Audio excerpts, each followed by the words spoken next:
નમસ્કાર દર્શક મિત્રો, હલચલ ટીવી ન્યૂઝમાં આપનું હાર્દિક સ્વાગત છે। આણંદની વ્યાયામશાળાની જમીન પર કરોડોના ખર્ચે સ્પોર્ટ્સ સંકુલ નિર્માણ થતું હોય તો મનાપા દ્વારા અલગ સંકુલનું આયોજન કેમના સવાલ પણ ઉઠી રહ્યા છે। આણંદના વ્યાયામશાળાની જગ્યા ઉપર આશરે 20 કરોડના ખર્ચે અત્યાધુનિક સ્પોર્ટ્સ સંકુલ નિર્માણ થઈ રહ્યું હોય તો મનાપા દ્વારા ગત માસના જાહેર કરવામાં આવેલા બજેટમાં બોરસદ ચોકડી નજીક નવું સ્પોર્ટ્સ સંકુલનું નિર્માણનું આયોજન કેમ ના સવાલ પણ ઉઠી રહ્યા પામ્યાનું જાણવા મળ્યું છે। ગત માસના આણંદ મહાપાલિકાનું વર્ષ 2025-26નું 1055 કરોડનું વિકાસલક્ષી બજેટ રજૂ કરવામાં આવ્યું હતું, જેમાં સરદાર પટેલના મ્યુઝિયમ તથા બોરસદ ચોકડી નજીક સ્પોર્ટ્સ સંકુલ નિર્માણનો સમાવેશ કરવામાં આવતા કરમસદ સરદાર પટેલ મેમોરિયલ ખાતે ₹10 કરોડના ખર્ચે સરદાર પટેલનું મ્યુઝિયમ તો નિર્માણ થઈ રહ્યું છે।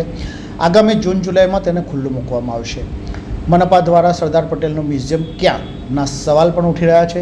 સાથે સાથે મેમોરિયલ ટ્રસ્ટ દ્વારા નિર્માણ થતા મ્યુઝિયમમાં સહભાગી કેમ નહીંના સવાલ સાથે શહેરના વ્યાયામશાળાની જગ્યા ઉપર પાલિકા શાસન દરમિયાન જ 20 કરોડના ખર્ચે અત્યાધુનિક સ્પોર્ટ્સ સંકુલ નિર્માણ હાથ ધરવામાં આવી રહ્યું હોય મહાપાલિકા દ્વારા બોરસદ ચોકડી નજીક નવું સ્પોર્ટ્સ સંકુલનું આયોજન કેમ જેવા સવાલોની ચર્ચા પણ એરણે ચડવા પામ્યાનું જાણવા મળ્યું છે।